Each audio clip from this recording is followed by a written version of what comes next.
क्या राहुल गांधी के चाणक्य ने बीजेपी के चाणक्य की पूरी हवा निकाल दी? क्या राहुल गांधी के चाणक्य ने बीजेपी के चाणक्य को ठीक 24 घंटे पहले, जी हां 24 घंटे पहले ऐसी पटखनी दी है कि पूरा का पूरा बिहार का चुनाव पलट चुका है। दोस्तों, एक अनुभवी नेता अपने दांव पेच से कैसे एक पूरे के पूरे नैरेटिव को बदल सकता है, नया नैरेटिव सेट कर सकता है, यह आज बिहार में हमको देखने को मिला है। अमूमन ये बात कही जाती है दोस्तों कि राहुल गांधी को एक चाणक्य की जरूरत है, राहुल गांधी को एक अमित शाह की जरूरत है, जो उनके लिए न केवल रणनीतियां बनाए, उसको इंप्लीमेंट करें, बल्कि संकट मोचक के तौर पर भी देखने को सामने आए, जैसा कि अमित शाह आते हैं। बिहार में अमित शाह खूंटा गाड़ कर बैठ गए, बहुत से उम्मीदवारों से उन्होंने बात की, निर्दलीय उम्मीदवारों से भी सुनने में आ रहा है कि अमित शाह बात कर रहे हैं, और ये माना जा रहा है कि अमित शाह ने जो पूरा का पूरा बिहार चुनाव है वो सेट कर दिया है, लॉक कर दिया है। अब बिहार चुनाव में कुछ नहीं बदलना, अमित शाह ने पूरा का पूरा गेम जो है वो सेट कर दिया है। तो दोस्तों, वो लोग जो कह रहे थे कि अमित शाह ने पूरा चुनाव सेट कर दिया है, वो अब ये भी देख लें कि कोई एक नया चाणक्य है जो ये कह रहा है बाकायदा भरी प्रेस कॉन्फ्रेंस में अमित शाह को, तो अब आप ये बताइए कि आपकी रणनीति क्या है। साथ में ये भी बता रहा है कि हमने जो किया वो हमारी रणनीति का हिस्सा है। पिछले कई दिनों से इस बात को लेकर जबरदस्त तरीके से मीडिया में एक हवा बनाई गई कि देखो महागठबंधन में लड़ाई है, लड़ाई तो एनडीए में भी बुरी है, महागठबंधन लड़ाई है, जिसमें सच्चाई भी है। भाई, टिकटों को लेकर एनडीए में भी और महागठबंधन में भी दोनों में तकरार थी, लेकिन बार बार ये कहा गया कि मुख्यमंत्री कौन होगा, मुख्यमंत्री कौन होगा। हालांकि अमित शाह ने खुद भी कह दिया कि नेतृत्व नीतीश कुमार का होगा, चुनाव के बाद विधायक तय करेंगे सीएम कौन होगा, लेकिन तेजस्वी यादव के सीएम के नाम का ऐलान नहीं होगा, इसको लेकर हवा बनाई गई। आज गहलोत ने प्रेस कॉन्फ्रेंस में बोल दिया कि ये तो हमारी रणनीति का हिस्सा था, हमने जानबूझकर तेजस्वी यादव के नाम के ऐलान में वक्त लिया ताकि हम बीजेपी को एनकाउंटर कर सके, बीजेपी को जवाबदेह बना सके, और इसीलिए अमित शाह तक को बोलना पड़ गया कि नेतृत्व नीतीश कुमार का होगा, लेकिन चुनाव के बाद जो है विधायक मुख्यमंत्री के तौर पर नाम फाइनल करेंगे। देखिए, नाम डिक्लेयर करना स्वाभाविक नाम यही तेजस्वी का था।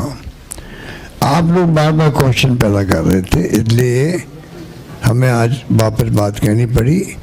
राहुल गांधी जी के दिमाग में, सबके दिमाग में एक ही बात थी, और कई बार राजनीति में स्ट्रेटजी का पार्ट भी होता है।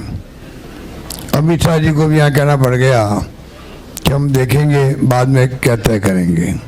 अब दोस्तों, अशोक गहलोत जो हैं वो राजस्थान के मुख्यमंत्री रह चुके हैं, गांधी परिवार के बड़े लॉयलिस्ट हैं, और अशोक गहलोत के साथ मुझे याद है पिछले से पिछला चुनाव जो है राहुल गांधी ने अशोक गहलोत के साथ एक तरह से पूरी रणनीति के तहत गुजरात में लड़ा था, और गुजरात में अच्छा परिणाम मिला था। पिछले से पिछला चुनाव गुजरात विधानसभा में अशोक गहलोत जो है दोस्तों, वो संगठन के एकदम मास्टर आदमी है। और दोस्तों, अशोक गहलोत बहुत खांटी राजनीति है और चाणक्य नीति उनको बहुत मुंह जुबानी रटी हुई है। अब दोस्तों, अशोक गहलोत ने सिर्फ ये नहीं बोला कि ये तो हमारी रणनीति का हिस्सा था, बल्कि ये भी बोल दिया कि हमने तो ऐलान कर दिया तेजस्वी यादव के नाम का, हमने तो बता दिया हमारा नेता कौन है और डिप्टी सीएम कौन है, मुकेश सहनी।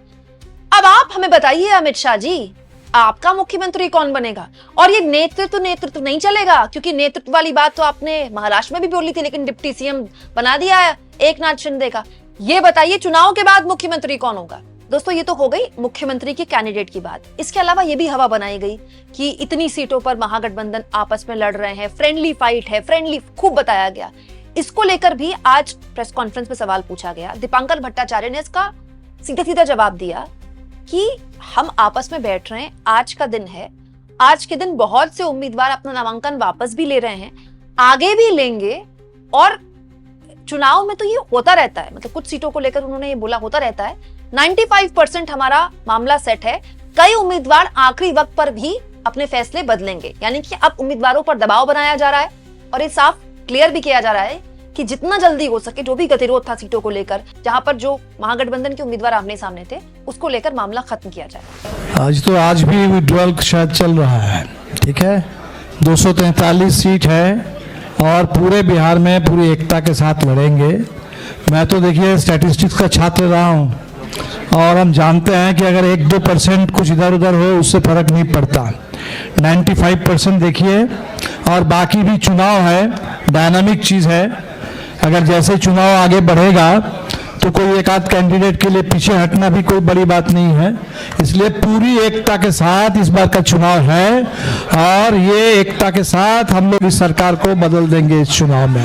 दोस्तों अब ये चुनाव हो गया है बड़ा दिलचस्प, मतलब बहुत ही इंटरेस्टिंग चुनाव हो गया है, क्योंकि आए दिन नीतीश कुमार को लेकर ऐसी ऐसी वीडियोस आ रही हैं जिसको देखकर वाकई में मुझे व्यक्तिगत तौर पर नीतीश कुमार को देखकर बड़ी हैरानी भी हो रही है, दुख भी हो रहा है।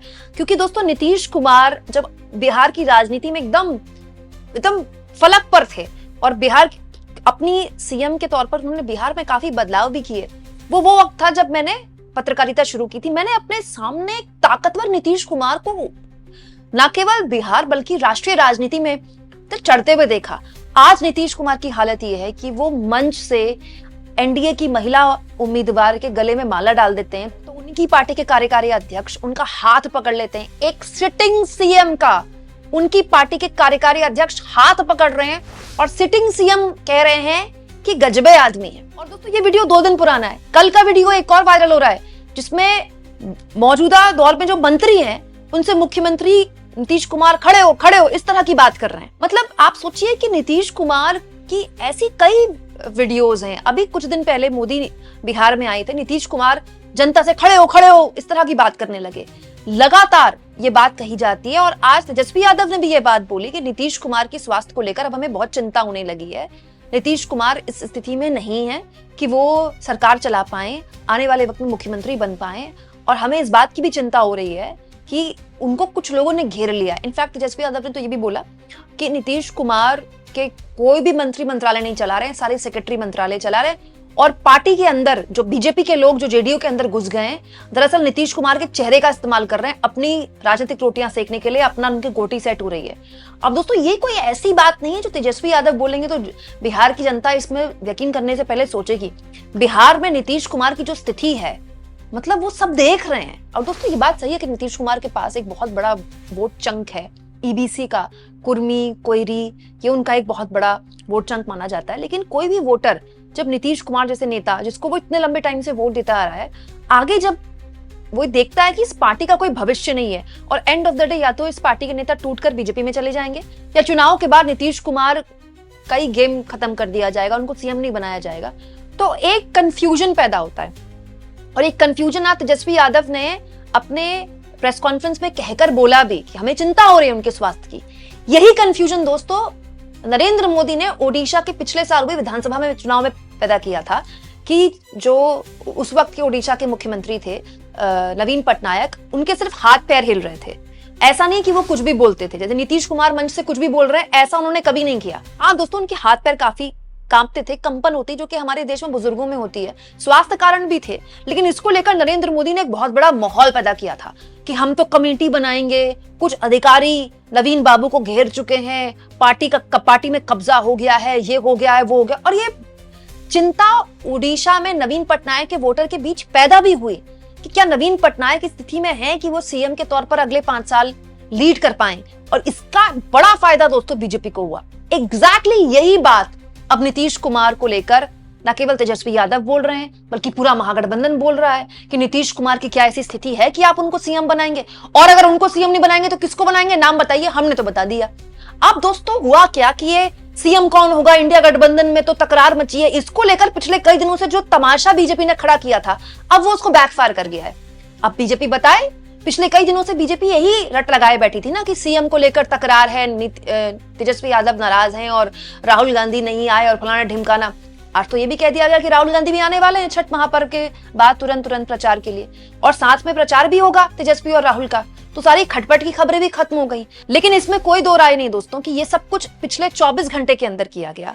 दोस्तों 24 घंटे पहले महागठबंधन में इतनी तकरार थी और मात्र 24 घंटे के अंदर अशोक गहलोत पटना आए, उन्होंने लालू यादव से मुलाकात की, तेजस्वी यादव से मुलाकात की। ये फोटो, इसको लेकर भी मैंने कल आपको वीडियो दिखाई थी, ये फोटो बकायदा अशोक गहलोत ने शेयर की।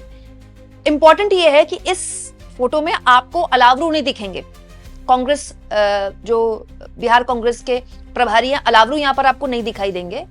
अशोक गहलोत ने लालू यादव से बात की, तेजस्वी यादव से बात की, और उसके बाद जो इंडिया गठबंधन जिसके लिए छवि बनाई जा रही थी 24 घंटे पहले कि ये तो आपस में लड़ रहे हैं, उन्होंने एक बहुत बड़ा चैलेंज अब एनडीए के सामने रख दिया है। अब चाहे आप गोदी मीडिया से कुछ भी नैरेटिव सेट करवा लें, बिहार में एक सवाल उछाल दिया है महागठबंधन ने कि हमारा सीएम तो तय हो गया, डिप्टी सीएम भी तय हो गया। अब आप बताइए आप किसको दूल्हा बनाएंगे?